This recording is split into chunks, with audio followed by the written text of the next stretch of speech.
வணக்கம் மக்களே. இந்த வீடியோவில் ட்ரம்ப் எப்படி ஒரு அன்ஸ்டேபிள் பர்சனாக இருக்கார் அப்படிங்கிறத ஃபஸ்ட்டு பார்த்துருவோம். அண்ட் கம்மிங் வீக் மார்க்கெட் எப்படி இருக்க போகுது, இந்த நியூஸ்னால திரும்ப நாஸ்டாக் இண்டெக்ஸ் கிட்டத்தட்ட 2% அதோட முக்கியமான சப்போர்ட்டை உடச்சிருச்சு. நம்ம மார்க்கெட் அப்போ வீழ்ச்சி தானே அப்படிங்கிறதெல்லாம் சேர்த்து பார்த்துடலாம். ஃபஸ்ட்டு இந்த ட்ரம்ப்பை நம்ம எடுத்துக்கிட்டோம்னு வச்சுக்கோங்களேன். இவர் 2 நாள் 1.5 நாள் இருக்கும் முன்னாடி என்ன சொன்னாங்கன்னா, எங்களுக்கு ஸ்ட்ரைட் ஆஃப் ஃபார்மர்ஸ் தேவை கிடையாது, எங்களுக்கு அதெல்லாம் 2% தான் சப்ளை கொடுக்குது, உலகத்திலே எங்கள் எல்லா நாடு மேலே எங்ககிட்டே க்ரூட் ஆயில் இருக்குது, நாங்கள் எங்களை காப்பாற்றிப்போம் அப்படிங்கிறாரு. சரி, ஓகே, அது நியாயம்தான், உண்மைதான், அவங்கக்கிட்ட இருக்குது. ஆனால் இன்னைக்கு என்ன சொல்லியிருக்காருன்னு இருக்கு இல்லைங்களா, நீங்களே பாருங்கள். அதாவது எடுத்து காட்டுறேன். எஸ்டர்டே என்ன சொல்கிறாரு அப்படின்னா, Trump Excuse me. We don't need the Hormuz Strait. We don't need. Excuse me. I'm so sorry. Strait of Trump. I mean Hormuz. அதாவது அவர் என்ன சொல்றாருன்னா, ஸ்ட்ரைட் ஆஃப் ட்ரம்ப் அப்படிங்கிறார். Strait of Hormuz strait of Trump அப்படிங்கிறாரு. அதாவது அதுக்கு அவர் பேரையே சூட்டிக்கிறாரு. சூட்டி அப்படி ஒரு கேலி பண்ண மாதிரி ஒரு சிரிப்பு, அவ்வளோதான், வேற ஒன்றும் கிடையாது. முதல் வேணான்ட்டு இப்போ அதுக்கு என்னது ஸ்ட்ரைட் ஆஃப் ட்ரம்ப் அப்படிங்கிற அளவுக்கு பேரளவுக்கு பேசுகிறாரு. அண்ட் என்ன அப்படின்னா, இன்னொன்று ஈரான் ஒரு விஷயம் பண்ணியிருக்காங்க. எப்படி ஆடிக்கினே இருக்காரா ட்ரம்ப்பு. ஈரானியன் மிசைல் ஆட்டம், அது டான்சிங் ரோஸ் மாதிரி ஆடுது இல்லைங்களா, ஒரு நல்ல ஆட்டத்தை ஆடி இருக்கு. என்ன அப்படின்னா, அவங்க ரீஃபைலிங் டேங்கர்ஸ் அண்ட் ஏவாக்ஸ், இது சவுதியில் இருக்கக்கூடிய ஒரு ஏர்பேஸில் பெரிய அளவில் அட்டாக்கு. அதில் கிட்டத்தட்ட 20 US சோல்ஜர்ஸ் காயம் பெற்றிருக்காங்க. சீரியஸான இதில் இன்ஜோரில் 8 பேர் இருக்காங்க. அதாவது அவங்க சாகறதுக்கான வாய்ப்புகள் இருக்குது அப்படிங்கிறது. இதே சமயங்களில் ஈரானுக்குள்ளே 2 ஸ்டீல் பிளான்ட்டை இஸ்ரேல் தாக்கியிருக்காங்க. இது அமெரிக்காவோட இசைவு இல்லாமல் நடந்திருக்காது. கண்டிப்பாக இது அமெரிக்கன்ஸ் பண்ண சொல்லியிருப்பாங்க. இதை தவிர்த்து பார்த்துட்டோம் அப்படின்னா ஹவுதீஸ், சரிங்களா, நியூஸில் டக்குன்னு பார்த்துடலாம். இந்த ஏர் பேஸை தாக்குனதுக்கான இந்த இது ஃபுல்லாக அடித்ததுக்கான அந்த இமேஜ் அந்த மாதிரி. ஏமன் இருக்கிற ஹூதீஸ் இருக்காங்க இல்லைங்களா, இவங்க இஸ்ரேலில் இருக்கக்கூடிய அதாவது அணு ஆயுதங்கள் சம்மந்தப்பட்ட இடங்கள், அது போக முக்கியமான இந்த அணு நிலையங்கள் இருக்கு இல்லைங்களா, அது மேலே அது தாக்குதல் நடத்த பார்த்துருக்காங்க. கிட்டத்தட்ட மிசைல்ஸ், அதாவது பேலஸ்டிக் மிசைல்ஸை வச்சு இது இன்டர்செப்ட் பண்ணியிருக்காங்க. இது இஸ்ரேல் தெரிவிச்சிருக்காங்க. அதாவது அஃபீஷியலாக இப்போ ஏமனில் இருக்கிற ஹூதிஸ் இத்தனை நாள் அமைதியாக இருந்தாங்க. அவங்க அந்த சைடு செங்கடல் பகுதியில் அவங்களோட ஆளுகையில் இருக்கும் ஃபுல்லாக. இப்போ அவங்க இத்தனை நாள் அமைதியாக இருந்தாங்க, இப்போ அவங்களுள்ள வராங்க. ஈரான் முக்கியமான 5 டிமாண்டு வைக்கிறாங்க. என்ன அப்படின்னா, ஃபஸ்ட்டு பிராந்தியத்தில் எங்கள் மேலே எங்கள் மேலே மட்டும் இல்லை, எல்லாத்து மேலே Hezbollah, Hamas and Houthis and Iran, எங்கள் எல்லாத்து மேலேயும் தாக்குதல் நிறுத்தணும். இதுக்கப்புறம் இந்த பிராந்தியத்தில் எந்த தாக்குதலும் உங்களால், முக்கியமாக இஸ்ரேல்னால் நடத்தப்படக்கூடாது, அதில் அமெரிக்கா தலையிடக்கூடாது. அதே மாதிரி பெர்மனன்ட் சீஸ்ஃபயர் அப்படிங்கிறத இப்போதைக்கு யாருன்னா ஈரான்ங்கிறது கேட்குறாங்க. இந்த 2 விஷயம் முக்கியமானது. பெர்மனன்ட், தென் எல்லாத்து மேலேயும் தாக்குதல் நடத்துறதை நிறுத்தணும் அப்படிங்கிறது. 3வது, என்ன வார் டேமேஜ் ஆகிடுக்கு எங்கள் கண்ட்ரியில் அத்தனைக்கு நீ ரீசெட்டில் பண்ணணும், காசை கொடுத்து நிறுத்தணும் அப்படிங்கிறது. அதுக்கப்புறம் 4வது என்ன அப்படின்னா, ஸ்ட்ரைட் ஆஃப் ஹார்மஸ் இனிமேல் எங்கள் கட்டுப்பாடு, எங்களோடது தான். இப்போவே அவங்க தான் கட்டுப்படுத்துகிறாங்க. ஆனால் அஃபீஷியலாக அறிவிச்சிடணும்.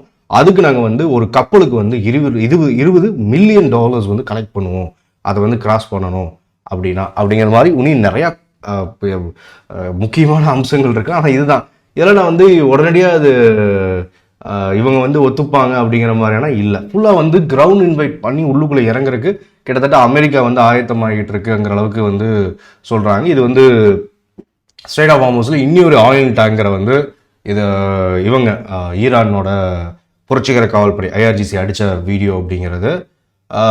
அதான் ஒன்றும் இருக்குது. இதெல்லாம் எடுத்துக்கிட்டோம் அப்படின்னா தென் ஈரானுக்குள்ளே ஈரானியன் சப்போர்ட்டர்ஸ் அவங்களுக்கு பெரிய லெவலில் காட்ட முடியாது, ஆதரவு தெரிவிக்கிறேன்னு கொட்டு மலையில் ஆதரவு தெரிவிக்கிறாங்க. இன்னொன்று என்ன, இவர் அதாவது பிளான்லி டாப் ஹார்மோஸ், ஓகே, அதான் இப்போ சொன்னது தான். இந்த மாதிரி பல நடவடிக்கை இருந்துட்டு இருக்கு. இன்னொன்று என்ன அப்படின்னா,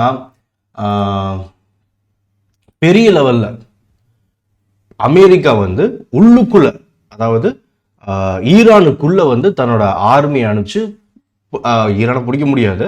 ஆனா அவங்க அங்க வந்து அந்த ஸ்ட்ரைட் ஆஃப் ஹார்மோஸை வந்து முக்கியமான இடங்களை கைப்பற்றி இது பண்ணலாமா, கிரவுண்ட் வெயிட் பண்ணலாமா அப்படின்னு பார்த்துட்டு இருக்காங்க. இதுக்காக இப்போ வந்து ஈரான் என்ன பண்ணியிருக்காங்கன்னா, கிட்டத்தட்ட 10 லட்சம் சோல்ஜர்ஸை வந்து திரட்டுறதுக்கான ஆயத்த பணிகளில் ஈடுபட்டிருக்கிற தகவல் வருது.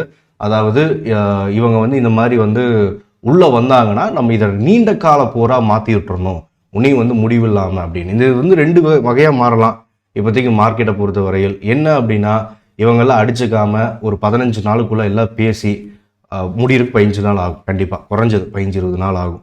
ஒன்று அவங்க வந்து எதாவது பேசி செட்டில் பண்ணுறாங்கன்னா சரி. இல்லை 2வது விஷயம் அப்படிங்கிறது, எல்லாரும் பாருங்க, ஹூதீஸு அங்கே வந்து ஹிஸ்புல்லாவை வந்து உள்ளுக்குள்ளே பூந்து லெபனானில் அடிச்சுக்கிட்டு இருக்காங்க. இந்த மாதிரி நான் அடுத்தது ஹமாஸ் ஸ்டார்ட் பண்ணிடுவான். சரியா, இப்போ எல்லாம் அமைதியாக இருக்க மாட்டேன். ஹமாஸ் அங்கே வந்து இது அதாவது பாலஸ்தீனை ஸ்டார்ட் பண்ணிடுவாங்க. சரியா, அப்படிங்கும்போது இது வந்து ஒன்று அன்ஸ்டேபிளாக எல்லாம் வந்து பரவற மாதிரி போகிறதுக்கான வாய்ப்புகள் ஆகணும். சரி, அந்த மாதிரி போயிடுச்சுன்னா நீண்ட கால போராயிரும். இந்த நீண்ட கால போரில் வந்து கண்டிப்பாக வந்து உள்ளுக்குள்ள, அதாவது சவுதியும் சரி அண்ட் வந்து யுஏஇ அண்ட் பக்கத்தில் கத்தார், இந்த மாதிரி நாடுகள் அடி வாங்கும். இவங்க ரொம்ப நாளில் அடி தாங்க மாட்டாங்க. என்ன பண்ணுவாங்க, இவங்க நாங்களும் போருக்குள்ளே வரோம், கண்டிப்பாக இந்த முடிவு எடுப்பாங்க.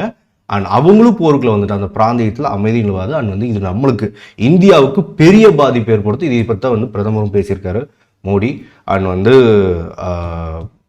சான்ஸுங்கிறது எங்கே ப்ரோ இருக்குது, 15 நாளுக்குள்ளே செட்டில் ஆகிடுமா, 20 நாளுக்குள்ளே செட்டில் ஆகிடுமா, இல்லை வந்து இது உன்னி அன்ஸ்டேபிளாக போகிறனா, சான்ஸுங்கிறது அன்ஸ்டேபிளாக போகிறதுக்கு தான் அதிகமாக இருக்குது. இது வந்து முடியறதுக்கான வாய்ப்புங்கிறது என்னை பொறுத்து 70% இல்லை. சரியா, மார்க்கெட் வந்து பார்த்துட்டோம்னாலும் இது ஏமாற்றம். பார்த்துட்டிங்கன்னா இப்போ மார்க்கெட் எடுத்து காட்டிடுறேன்.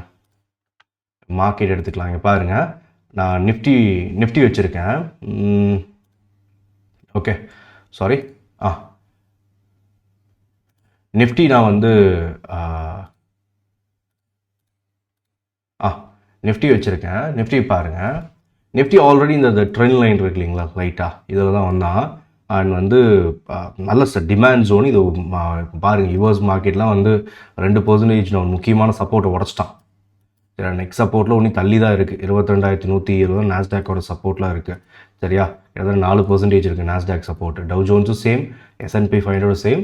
அண்ட் வந்து டாக்ஸ்லேருந்து எல்லாமே விழுந்துக்கிட்டு தான் இருக்குது. நிக்கியும் வந்து ஓரளவுக்கு ஸ்டேபிளாக இருக்கிற மாதிரி இருக்குது. ஆனால் வந்து அவனும் விழுகிறதுக்கான வாய்ப்புகள் இருக்குது. நிக்கியும் ஏன்னா ட்ரெண்ட் லைனில் தான் இருக்கான். சரியா, இதை நிஃப்டி வந்துடுவோம். நிஃப்டியை பொறுத்தவரை லெவல்ஸு என்னை பொறுத்தவரையில் கேப் டவுன் ஆகிறதுக்கான வாய்ப்புகள் தான் இருக்குது. நான் இதுக்கு ஏற்ற மாதிரி தான் பொசிஷன் எடுத்து வச்சுருக்கேன். ஸ்ப்ரெட்ஸ் எல்லாம் சில புட் ஸ்ப்ரெட், டெபிட் ஸ்ப்ரெட்லாம் எடுத்து வச்சுருக்கேன். பார்க்கலாம். அதுக்கப்புறம் என்ன அப்படின்னா, இது உடச்சிருச்சு அப்படின்னா நெக்ஸ்ட் 22,058 அண்ட் 21,645 அது வரை போகிறதுக்கான வாய்ப்புகள் இருக்குது. பர்சன்டேஜாக பார்த்துட்டோம்னா, க்ளோஸ் பேசிஸில் பார்த்துட்டோம்னா இன்னும் மினிமம் 1.5% அண்ட் வந்து 3.5%, 5% ரேஞ்சுங்கிறது நிஃப்டிக்கு ஃபாலிங்கிறது நமக்கு ட்ரெண்ட் கண்டினியூஸாக வேகமாக விழுகுதுன்னா இருக்குது. விக்ஸ் பார்த்துட்டோம்னாலும் வெள்ளிக்கிழமை ஷூட் அப் தான் கொடுத்துருக்கான். 26.8% வந்து விக்ஸ், சாரி பர்சன்டேஜுக்கு பாருங்கள் புள்ளிகள் இன்னும் விக்ஸ் வந்து நமக்கு இருக்கா. சரிங்களா, ரொம்ப ஹை விக்ஸ் தான். அண்ட் ப்ரீமியமும் வந்து அல்டி ரொம்ப அதிகமாக தான் இருக்குது. வீக்லி எக்ஸ்பெரி அண்ட் வந்து ஃபினான்ஸும் செல்லிங் தான் காட்டுது, எல்லாமே செல்லிங் தான் காட்டுறாங்க. எங்கேயாவது இன்ட்ராடேல அத்திப்புத்த மாதிரி தான் நியூஸ் வந்து திடீர்னு ஏறுது, ஒரு மேனிப்புலேஷன் ஏதாவது வந்தால் தான் உண்டு. சரிங்களா, அது 2 நாள் பாசிட்டிவாக இருக்குது, அப்புறம் 500 பாயிண்ட் பாசிட்டிவாக இருந்தால் திரும்ப 1000 பாயிண்ட் நெகட்டிவாக இருக்குது. கேப் டவுன்லேயே அது வந்துடுறான். சரியா, அதே மாதிரி கோல்டுங்கிறத பார்த்துட்டோம்னாலும் நமக்கு வந்து கோல்டு லைட்டாக ஏறுற மாதிரி காட்டும். ஆனால் வந்து ஒன்று தான், கோல்டு ஸ்டேபிளாக இருக்கணும் அப்படின்னா $4,400 அதை வச்சுக்கோங்க. அது கீழே வராமல் இருந்தாலே போதுமானது. அது ஸ்டேபிளாக இருக்கும். அது வந்து ஏறணுங்கிற அவசியம் இல்லை. இப்போதைக்கு கோல்டு ஸ்டேபிளாக இருக்கணும் இல்லைங்களா.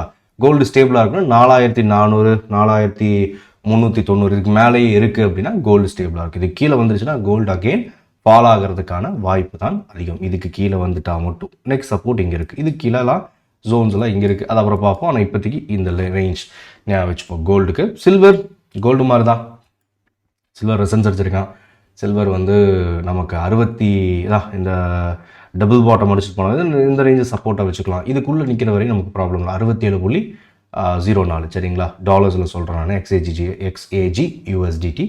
ஓகே, அண்ட் வந்து எல்லாமே கொஞ்சம் இதாக தான் இருக்குது. மண்டே இப்போ வந்து இது பார்த்துட்டிங்கன்னு வச்சுக்கோங்களேன், 22,769 எக்ஸிஎஸ் நிஃப்டி. ஏன்னா இங்கே வேறு நம்பர் காட்டுது, இங்கே பார்த்தீங்கன்னா லாஸ்ட் ப்ரைஸில் இங்கே வேறு நம்பர் காட்டுது, இங்கே வேறு நம்பர் காட்டுது 769. இப்படியும் நமக்கு காட்டும் இல்லைங்களா, நாளைக்கு மண்டே ஓப்பன் ஆகும்போது. அதுக்குள்ளேயே நியூஸ் நாளைக்கு வேறு ஏதாவது வரலாம். ஆனால் ஏதாவது இருந்தால் நான் அர்ஜென்ட் நியூஸ் இதெல்லாம் வந்து கண்டிப்பாக அப்டேட் பண்ணுறேன். அண்ட் இப்போதைக்கு இதான் வந்து நிலவரம், ஒரே கலவரம் அப்படிங்கிறது தான். சரியா, இனி நின்ன பாடுக்கனால ஏன்னா நிறைய பேர் வந்து பார் நின்று போச்சா ப்ரோ, அப்போ வந்து நான் பை பண்ணிட்டா நிறைய ஸ்டாக் வாங்கிட்டா அப்படின்னு இருந்தாங்க. அப்போவே சொல்லியிருந்த ஒன்று தான், ட்ரம்ப்புங்கிறவர் வந்து அன்ஸ்டேபிள் பர்சன். சரிங்களா, அவர் வந்து இன்னைக்கு ஒன்று பேசுவார், நாளைக்கு ஒன்று பேசுவார். நான் அவர் பொசிஷன் எடுத்து வச்சுட்டு என்ன வேணால் பண்ணுவார். சரியா, அதான் உண்மையும் கூட. எல்லாருக்கும் அந்த டவுட் இருக்கு இல்லைங்களா, அது ரியாலிட்டிங்கிறது இந்த அளவுக்கு இப்போ அவர் பொசிஷன் எடுத்து வச்சுக்கிறாரு பெரிய லெவலில் ஸ்டாக் மார்க்கெட்டில், அந்த மார்க்கெட்டில் இந்த மார்க்கெட்லன்னு ஸ்பெக்குலேஷன் போயிட்டுருக்கு. இப்போல்லாம் அவன் எல்லாரும் பேச ஆரம்பிச்சிட்டாங்க. சரி, ஓகே. அது என்னன்னா இப்போதைக்கு அதனால் முடிஞ்ச அளவுக்கு முதலீட்டை பாதுகாப்பாக பண்ணுங்கள். சரிங்களா, அது எப்படி ப்ரோ பாதுகாப்பாக பண்ணுறது? பாதுகாப்பு மொத்தமாக வாங்கிடக்கூடாது எதையுமே. அதே மாதிரி கடன் வாங்கிடாதீங்க பெரிய லெவலில்.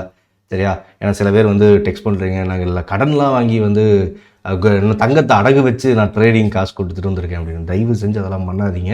இது வந்து பாதுகாப்பாக இருக்க வேண்டிய நேரம். ஒருவேளை வார் ஒஸ்ட் கேஸ் போச்சுன்னா கண்டிப்பாக நம்மளுக்கு இப்போ பாதிப்பு இல்லாமல் இருக்குது. எல்லா நாடுகளையும் பாதிப்பு இருக்குன்னு வந்துருச்சு, நமக்கு பாதிப்பு இல்லாமல் ஜாலியாக உட்காந்துருக்கோம்.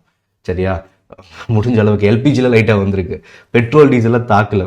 ஒருவே நம்மகிட்ட ரிசர்வ்ஸ் இருக்குது அடுத்து 30 to 60 நாளுக்கு. இதுதான் வந்து அனைத்து கட்சி கூட்டத்திலேயே அதுவும் பேசியிருக்காங்க. அதனால் இப்போதைக்கு நம்ம என்ன தனி மனிதனாக இருக்க வேண்டிய கடமை என்னென்னா, கடன் வாங்கக்கூடாது, ஒரு சின்ன பேக்கப் அமௌண்ட் வச்சுக்கோங்க. ஒருவேளை வார் ஒஸ்ட் கேஸ் சினாரியோ போயிடுச்சு அப்படின்னா கண்டிப்பாக அந்த லாக்டவுன் அதெல்லாம் சொல்கிறாங்க இல்லைங்களா, அதெல்லாம் இப்போதைக்கு எதுவுமே கிடையாது. சரியா, நம்ம ஸ்டேபிளாக தான் இருக்கும். 60 நாளுக்கு கூட இருக்கலாம். சரியா, ஆனால் என்ன அப்படின்னா, இது ரொம்ப இதாகிடுச்சு அப்படின்னா கண்டிப்பாக நம்மளுக்கு வந்து வார் மோசமும் பெரிய பாதிப்புகளை ஏற்படுத்தும். அது நீண்ட காலத்துக்கு போதா எல்லாம் இப்போ வந்து சவுதியோ யூஏ ஏற்கனவே சொல்லுவாங்க, அவங்களும் உள்ளே வராங்களா, என்ன நடக்குதுன்றது நான் இதை பற்றி அப்டேட் பண்ணுறேன். வேறு ஏதாவது வந்து சந்தேகங்கள் இருந்தால் நீங்கள் வந்து உங்களோட கருத்துக்கள் இருந்தால் டிஸ்கிரிப்ஷனில் வந்து கமெண்ட்டில் பதிவிடுங்க. அண்ட் வந்து நம்ம அடுத்த வீடியோவில் பார்க்கலாம். அதுவரையில் பாய்.